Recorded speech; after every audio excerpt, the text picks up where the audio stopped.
साहिब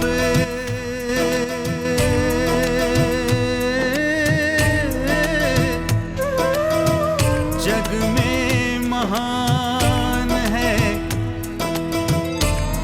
मेरा साहिब, जग में महान है। तेरे चरणों में मेरी जान है, मेरा साहिब सत्य समान है। मैं बंदगी साहिब की करूं, मेरा साहिब ही भगवान है। साहिब जग में महान है। साहिब बंदगी साहिब बंदगी साहिब बंदगी साहिब बंदगी साहिब बंदगी साहिब बंदगी साहिब बंदगी साहिब बंदगी साहिब बंदगी साहिब बंदगी साहिब मेरा साहिब साहिब बंदगी साहिब बंदगी साहिब मेरा साहिब। सद्गुरुदेव की। प्रथम पूर्ण पुरुष पुरातन 5 शब्द उच्चारा। सोहं सत ज्योति निरंजन कहिए ररंकार ओंकारा। कह रहे हैं सबसे पहले सर्वशक्तिमान ने ये 5 नाम पुकारे, सोहं सत ज्योति निरंजन ररंकार ओंकार। शब्द ही निर्गुण, यही निर्गुण है। शब्द ही सरगुण, यही सरगुण भी है। सरगुण निर्गुण एक ही जानो। ये दोनों भक्तियां निरंजन तक जा रही हैं। साहिब कह रहे हैं कोई सरगुण में रीझ रहा, कोई निर्गुण ठहरा है। अटपट चाल कबीर की, मुंह से कही न जाए। हिंदू तो हद में चले, मुसलमान हद पार। दादू चाल कबीर की, दोनों दीन में ना है। आइए साहिब वाणी में कह रहे हैं प्रथम पूर्ण पुरुष पुरातन 5 शब्द उच्चारा। सोहं सत ज्योति निरंजन कहिए ररंकार ओंकारा। 5 ये शब्द पुकारे, सोहं सत ज्योति निरंजन ररंकार ओंकार। इन 5 शब्द के इर्द गिर्द निर्गुण भक्ति घूम रही है। जितने भी प्रोमिनेंट विशाल पंथ हैं वो इन्हीं 5 शब्दों के इर्द गिर्द घूम रहे हैं। जो जाकी उपासना किया उसका कहूं ठिकाना। साहिब कह रहे हैं जो भी जिसकी भक्ति किया उसका ठिकाना कह रहा हूं। एक एक को मैं बड़ी डिटेल में चलूंगा। पहला नाम ज्योति निरंजन। ये 5 नाम कह रहे हैं ज्योति निरंजन, सत्शब्द, ओंकार, ररंकार, सोहंग आदि। साहिब वाणी में कह रहे हैं भाई जो जिसकी भक्ति किया, जहां जहां पहुंचा, जहां जहां पहुंचेगा वो बताता हूं, आप विचार करना। ज्योति निरंजन चाचर मुद्रा सोहै नैनन माही। तिसको जाना गोरख योगी महातेज है ताही। गोरखनाथ पहला नाम ज्योति निरंजन, इसका स्मरण करते और दोनों आंखों के मध्य में चाचरी मुद्रा द्वारा स्नायु मंडल को जगाते। ये शरीर की शक्ति जगाना है, यहां के सेल जगाना है। ये अब साहब के लक्ष्य को समझें कि ये काल के दायरे में आती हैं, यानी शरीर की गुप्त सामर्थ्य को जगाना है। हम चाहे शरीर की कितनी भी गुप्त सामर्थ्यों को जगाएंगे, पर हम माया और काल पुरुष की परिधि से बाहर नहीं निकल सकेंगे। पहली बात तो ये साहब कह रहे हैं, बोले ये सही है। ये नहीं कह रहे हैं कि खेसरी मुद्रा में आपको कुछ, चाचरी में कुछ नहीं मिलेगा। नहीं, अलौकिक करोड़ों सूर्य का प्रकाश भी साधक, जब यहाँ की अत्यंत इनोसेंट नाड़ियां जग जाती हैं, वो साधक सब चीजें देखने लगता है। इसमें 2 राय नहीं है। साहब नहीं नकार रहे हैं। हाँ, ये दिखेगी, शक्तियां भी प्राप्त हो जाती हैं, सिद्धियां भी प्राप्त हो जाती है ये, लेकिन वैसे ही नहीं होगी। इसका भी आयाम है। इसका ये आयाम है, बिल्कुल कंसंट्रेट वहां आपको होना होगा। और ये किससे जगेगी नाड़ियां? आपके ध्यान की ताकत से जगेगी। ध्यान इनको जगाएगा। ध्यान में बड़ी ताकत है। आप देखते हैं कुछ माताएं सर पे 3 घड़े रखती हैं, घड़े पर घड़ा, उस पर भी घड़ा।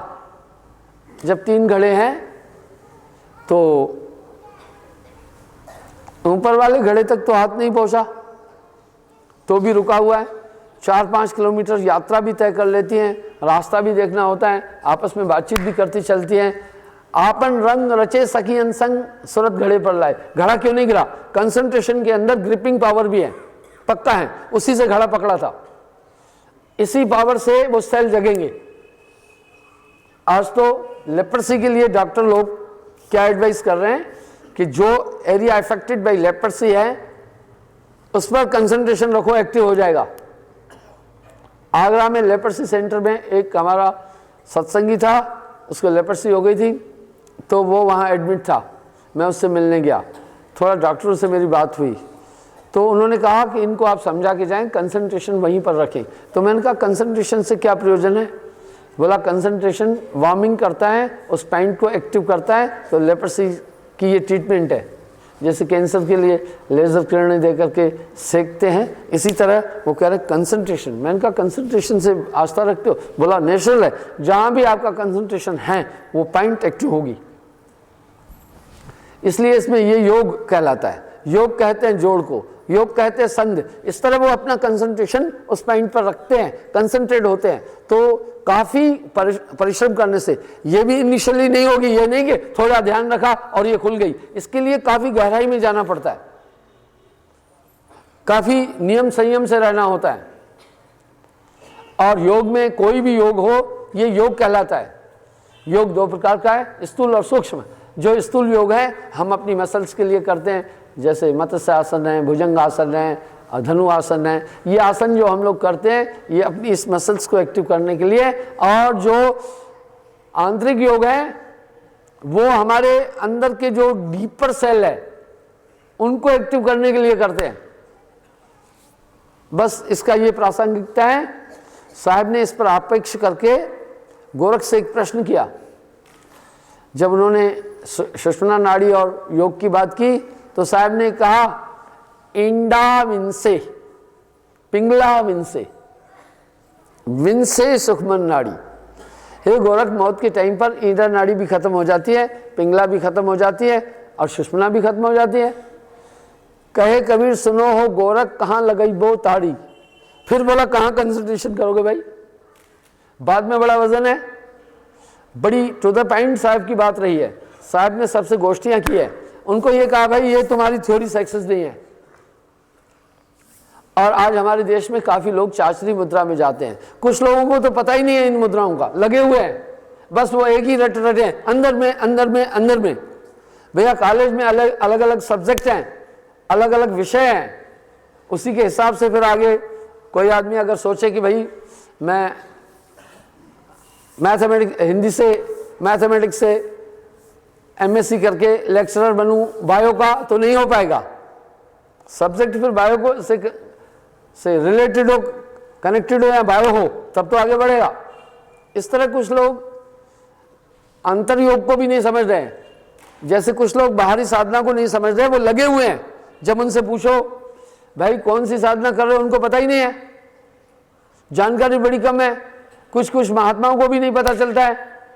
बस एक ही बात थी, एक बार एक महात्मा मुझे मिला, उसने धोती बांधी हुई थी, जटाएं भी रखी हुई थी, तो धोती में कांच दी थी पीछे। मैंने उन महात्मा जी से पूछा भाई महात्मा जी किस पंथ से है? बोला संन्यास मार्ग। मैं बोला महात्मा जी धोती गृहस्थ की तरह बांधी है, एक सन्यासी तहबंद की तरह धोती बांधता है, आपकी वर्दी ठीक नहीं है, तो कैसा आपकी इस बाणे से शंका उत्पन्न हो रही है? आप खुद सोचें, एक आदमी कमीज पहना हुआ पुलिस वाले की और पैंट पहना हो फौजी की, तो वो किस में शामिल है? वो कहे कि मैं फौजी हूँ, तो आप कहेंगे भाई ये तुम्हारी कमीज तो पुलिसियों की है। आप कहेंगे भैया मैं पुलिस वाला हूँ, तो वो कहेगा भैया देखो पैंट तो तुम्हारी फौजियों वाली है। तो उनकी वर्दी ठीक नहीं थी। कुछ लोग ऐसे जुटे हुए हैं, भेड़ चाल है संसार के अंदर, कोई समझाए तो लड़ने के लिए तैयार हो जाते हैं। तो साहब वाणी में कह रहे हैं ऐसा कोई ना मिला जासे कहिए रोए, जासे कहिए भेद को वो सिरबैरी होए। इस तरह कुछ लोग लगे हुए हैं, बस वो अपनी हटवा, कुछ लोग अपने अपने हिसाब से लगे हैं भक्ति में। कुछ लोग सोचते हैं हाई कम्युनिटी वाला गुरु कौन सा है, उधर लगना है, क्योंकि उन्हें वहां पर मान बढ़ाई चाहिए। उनको बाकी किसी चीज से मतलब ही नहीं है, उनको आंतरिकता से कोई मतलब नहीं है, बस वो वहीं बैठे हुए हैं। कुछ लोग लगे हुए हैं किसी स्वार्थ और अपने हितों के लिए, उन्हें कुछ पद मिल गया तो वहां वो जुटे हुए हैं। पर ये सारहीन भक्ति नहीं। हम जब भी भक्ति की दिशा में जाते हैं तो हमें ठीक से पहले समझना होगा कि इस भक्ति का क्या लक्षण है, क्या गुण है, क्या सिद्धांत है। इस तरह बहुत से लोगों को, एक बार ये बहन जी के घर में गया तो एक महात्मा जी बैठा हुआ था, मैंने उनसे सवाल किया तो ये कौन है? बहन जी ने बोला कि ये 10वें दरवाजे का भेद बताते हैं। मैंने कहा, मुझे भी जिज्ञासा हुई, मैंने कहा चलो थोड़ी इनसे गोष्ठी कर लेते हैं। जब बातचीत हुई तो उनको कोई पता ही नहीं था 10वें दरवाजे का कैसे खुलता है, कुछ पता नहीं था। बाद में मैंने पूछा क्या बात थी, क्या कह रहे थे आपको? बोला ये महात्मा जी कह रहे थे जयपुर जाना है, हमें गुरु के स्थान पर किराया चाहिए। मैं कहा वो दरअसल इसे दशम द्वार का भेद ही नहीं मालूम था। मैंने उन्हें नसीहत दी, मैंने कहा महात्मा जी सबसे पहले जाइए, दशम द्वार का भेद संसार के लोगों को बताने से पहले स्वयं अपना दशम द्वार खोलिए और गुरु से उसकी जानकारी लें, उसके बाद संसार को चेतन करें। आप तो दशम द्वार की एक आड़ लेकर के महज एक भीख मांगने आए। तो इस तरह से बहुत से लोगों को आंतरिक जगत का कोई पता ही नहीं है। जब हम उनसे पूछते हैं भाई चाचरी मुद्रा में क्या होता है, जैसे आपने ग्रेजुएशन की है तो आप एक सीढ़ी दर सीढ़ी प्राइमरी स्कूल, हाई स्कूल और अपना हायर सेकेंडरी, कॉलेज पढ़े होंगे। इसी तरह एक संत को इन सभी मुद्राओं का पूरा पूरा ज्ञान होता है। जैसे कोई आदमी दिल्ली गया तो उसको मालूम है ट्रेन से दिल्ली गया तो भाई पठानकोट वाया पठानकोट जाना है, जलंधर लुधियाना वगैरह रास्ते में आता, अम्बाला तब दिल्ली। इस तरह वो लोग आंतरिक जगत की पूरी पूरी खबर रखते हैं। उनको जानकारी है कि चाचरी मुद्रा में पहुंचने के बाद कौन सा केंद्र आता है, वहां पर कौन सी ताकत है। काफी लोगों को इसकी जानकारी भी नहीं है। 5 शब्द 5 नाम भी लिए हुए कुछ लोग हैं, उन्हें पंच मुद्राओं का मालूम ही नहीं है, किस नाम के साथ कौन सी मुद्रा है पता नहीं है। तो यहाँ शंका आ जाएगी, यहाँ थोड़ी शंका आ जाती है। कई मतांतर हैं, उनके लोगों को खुद ही पता नहीं है, अगुआ लोगों को पता ही नहीं है, बस वो जुटे हुए हैं। तो साहब ने यहाँ हिदायत दी है, बिन जाने जो कोई भक्ति करे सो नहीं भवसागर से तरई। इसलिए हमें उनके लाभ हानि को ठीक से जानना होगा। तो चाचरी मुद्रा में साहब करें यहाँ का स्नायु मंडल प्रॉपर ज्योति निरंजन अलग निरंजन शब्द से जगता है और साधक अपना कंसंट्रेशन वहाँ कंटिन्यू रिपीट करता है। जब कंसंट्रेटेड हो जाता है उस जगह पर तब कंसंट्रेट हो जाता है, जब उस जगह पर तो वो जगह एक्टिव होने लगती है। ये ऐसे ही नहीं होगी। अगर इस साधन में भी आपका ध्यान इधर उधर हुआ तो कुछ नहीं मिलना है। जो निरंजन तक की उपलब्धियां हैं ये भी साधारण नहीं है, इनको भी प्राप्त करने के लिए बड़ा परिश्रम करना होता है। जैसे विद्या पढ़ने के लिए आपको काफ़ी मेहनत करनी पड़ती है, इस तरह साधक जब कंटिन्यू यहाँ पर अपना कंसंट्रेशन करता है तो यहाँ का स्नायु मंडल जगा देता है। जब ये जाग जाता है अलौकिक शक्तियाँ आ जाती है, रिद्धि सिद्धियाँ आ जाती है। इसलिए इसमें योग में गुरु का महत्व अधिक नहीं है, शिष्य को अपनी क्षमताओं का प्रयोग करना होता है। इसलिए वो लोग कमाई को अधिक महत्व देते हैं। ये अपनी एक अलग से धारा है। जैसे आप देखते हैं आपके घर में कभी कभी स्टेबलाइजर है, कुछ ऐसी चीज़ें, वॉशिंग मशीन है, कुछ में तो आपको कुछ काम करना पड़ता है, लाइट को अप करना पड़ता है, जब ओवर लाइट आई तो आपको स्टेप डाउन करना पड़ता है। लेकिन कुछ स्टेबलाइजर अब ऑटो कट आए हैं, कुछ प्रेसें आप देखिए पहले हीट हो जाती थी तो उनको डाउन करना पड़ता था, बंद करना पड़ता था। अब ऑटो कट्स आ गई है, जितनी रिक्वायर्ड हीट है उससे ओवर हीट हो जाती है, ऑटोमेटिक कट हो जाता है। तो इस तरह से वो लोग ध्यान भजन करते हैं, उसमें आपको अपना योग करना पड़ेगा, खुद ब खुद कुछ नहीं होगा। संतत्व की धारा भक्ति में कुछ और कह रही है, डिफरेंस है भक्ति के अंदर, उस डिफरेंस को ठीक से समझना होगा। इसलिए योगी लोग जब उस पॉइंट पर साधन करते हैं वहीं वो कहते हैं इससे ऊपर कोई चीज नहीं है, ऐसी धारणा बन जाती है। जो लोग उन पंथों से जुड़े हुए हैं, इन साधनाओं से जुड़े हुए हैं, वो टस से मस नहीं होना चाहते हैं। वो कहते हैं भैया हमारे गुरु ने हमें ये शक्तियां भी, रिद्धियां भी आ जाएगी, सिद्धि भी आ जाएगी, कुछ शक्तियां भी आ जाएगी। वो सोचते हैं यही है पराकाष्ठा उस आंतरिक जगत की। पर कह रहे नहीं, साहब कह रहे ये भी काल पुरुष का खेल है, यहाँ तक काल पुरुष है, इससे आपकी आत्मा का कोई टच नहीं हुआ, इस भक्ति से आपकी आत्मा का कोई कल्याण नहीं हुआ। हाँ, आपके पास शक्तियां आई, योग किए, योग करने से अहंकार भी आ जाता है। शक्तियां जब वो जैसे कुछ पढ़े लिखे लोग विद्या का अहंकार करते हैं और अनपढ़ आदमी से अहंकार दिखाते हैं, इस तरह, क्योंकि वो जानते हैं हम पढ़े हैं। इसी प्रकार से योग करने वाला जब अपने आंतरिक स्नायु मंडल को जगाकर शक्तियां प्राप्त करता है, उसमें एक अहंकार भी आ जाता है और आदमियों को हीन भावना से देखता है। वो सोचता है इनके पास इसका ज्ञान ही नहीं है, वो एक अहंकार भी आ जाता है और उसको लगता है वो इच्छा से, त्राटक शक्तियों से मारण मरण सम्मोहन उच्चाटन अष्ट सिद्धियां भी प्राप्त हो जाती है। जिसको चाहे सर में दर्द भी कर सकता है, जिसको चाहे घर में बैठा हुआ दम भी घोट सकता है। कई एक चीज़ें भी होती हैं। एक बच्चा मुझे मिला था गुप्ता जी का, वो कह रहा था मैं त्राटक द्वारा अपने किसी काफ़ी काम होते हैं। रेल से गिर रहा आदमी आप उसको संभाल भी सकते हैं। त्राटक, उच्चाटन, वशीकरण, सम्मोहन आदि ये शक्तियाँ हैं। इनको काला इल्म भी कहते हैं। इसमें शास्त्री जी इस दिशा में जा रहे हैं, डाइवर्ट कर दोगे इधर चलने पर लगेगा। आप चाहें तो इनको गुस्सा भी कर सकते हैं, आप चाहें तो घर में बैठे हैं आप उनका दम यहाँ बैठकर घोट सकते हैं। ये त्राटक में ये सभी चीज़ें आ जाती हैं, तो ये सिद्धियाँ आ जाती हैं। इसलिए गोरखनाथ के पास सिद्धियाँ भी थी। त्रिशूल के एक कोने पर बैठता था और सामने वाले को कहता था गोष्ठी करना है तो तुम भी इधर आ जाओ। अपने शरीर को हल्का भी कर सकते हैं, जब भी चाहे पानी पर भी आसन ले लेते हैं। थोड़ी सी अपनॉर्मेलिटी से आदमी देखकर सोचता है बाबा जी पहुँच गया, बाबा जी बहुत पहुँचा हुआ है। इस पर साहब ने आपेक्ष करके एक बात बोली, अबव नहीं गुरु का बच्चा अभी कच्चा रे कच्चा। देखो साहब की वाणी में बड़ा वजन है। बोल रहे हैं भैया अभी गुरु का बच्चा हुआ नहीं है, अभी कच्चा है। चाहे इतनी ताकत भी आ जाए, हम सब सोचते हैं एक सिद्धि या कोई और चमत्कार देख करके कि वाह वाह भाई बाबा जी बड़ा पहुंचा हुआ है। मार्ग त्यागे तन को लक्कड़ कर डाले तो अभी कच्चा। कभी कभी आप देखते हैं कुछ हठ योग के द्वारा शरीर को कष्ट दे करके और सिद्धियों को प्राप्त करते हैं। कुछ लोग धूनी रमा करके साथ में बैठ जाते हैं। एक सवाल उठा, साहब कह रहे हैं भाई शरीर को कष्ट देने से अगर परमात्मा की प्राप्ति है तो पूरे बीमारों को तो पहले ही ईश्वर की प्राप्ति हो जानी चाहिए। कह रहे नहीं, कुछ इस तरह की हठ क्रियाओं को करते हैं। साहब कह रहे हैं अगर शरीर को श्रृंगी ऋषि की तरह लकड़ी भी बना दे तभी भी कच्चा है, उसमें अध्यात्म शक्ति आ गई, ये नहीं मानना। अभी वो उन शक्तियों से बहुत दूर है। इतनी भी ताकत आ जाए, चारों वेदों का पूरा ज्ञान हो, जो कहे वो भी होता जाए, वाक सिद्धि, प्राप्ति का सिद्धि, जो सोचे कल्प सिद्धि भी आ जाए। कह रहे कच्चा है, अभी भी कच्चा है। यानी अभी वो माया के दायरे से बाहर नहीं निकला है, जन्म मरण के क्रम से बाहर नहीं निकला है। सवाल यह है कि आत्मा को जन्म मरण के क्रम से बाहर निकालना है। अगर भक्ति का लक्ष्य इससे कहीं नीचे है तो फिर भक्ति का लक्ष्य वो ठीक नहीं है। आगे बोल रहे हैं, कहीं गुप्त कहीं प्रकट होवे मथुरा गोकुल काशी तो भी कच्चा। इतनी ताकत हो जाए यहां से गुप्त होकर के कहीं प्रकट हो जाए।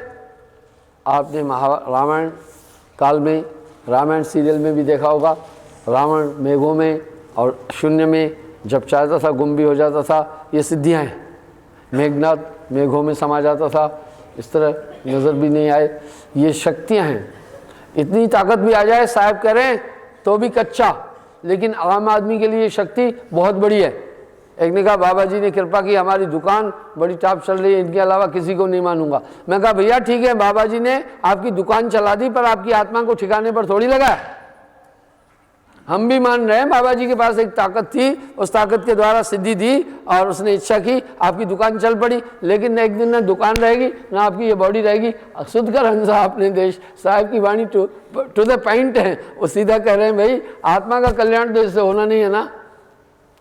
अब ये नहीं कह रहे हैं कि ये सब झूठ है, ये सब गंदा काम है। साहब ये नहीं कह रहे हैं ये भक्ति की पराकाष्ठा नहीं है, ये अंतिम बिंदु नहीं है। यहाँ तक भी पहुँच करके हम उस अनादि अनंत को प्राप्त नहीं कर सकते हैं। हम पुनर्जन्म को प्राप्त होंगे, बार बार हमारा आना जाना कंटिन्यू रहेगा, इससे छुटकारा नहीं हो पाएगा। दसम द्वार में सुरत लगावे शून्य काल का वासी हो तो भी कच्चा। अब देखिए शब्द सामने है, मैक्सिमम जितना भी योग है शरीर का दसम द्वार तक जाता है, इसके आगे नहीं है। भाई मोटरसाइकिल से आप 100 की स्पीड में भी चला सकते हैं, 120 में भी चला सकते हैं, बड़ी फास्ट भी चलती है। लेकिन जब 100 की स्पीड के ओवर मोटरसाइकिल जाती है तो बड़ी डेंजर चलती है। ऐसा लगता है जैसे थोड़ा थोड़ा सा ज़मीन से उठ भी रही है। लेकिन कोई सोचे कि मोटरसाइकिल को एकदम हम उड़ाएं हवा में, नहीं, सिस्टम ही नहीं है। या कोई सोचे कि अब मोटरसाइकिल को हम तैराएं पानी में, फ्लोटिंग करें, नहीं है, सिस्टम ही नहीं है। उसमें तैरने का सिस्टम नहीं है।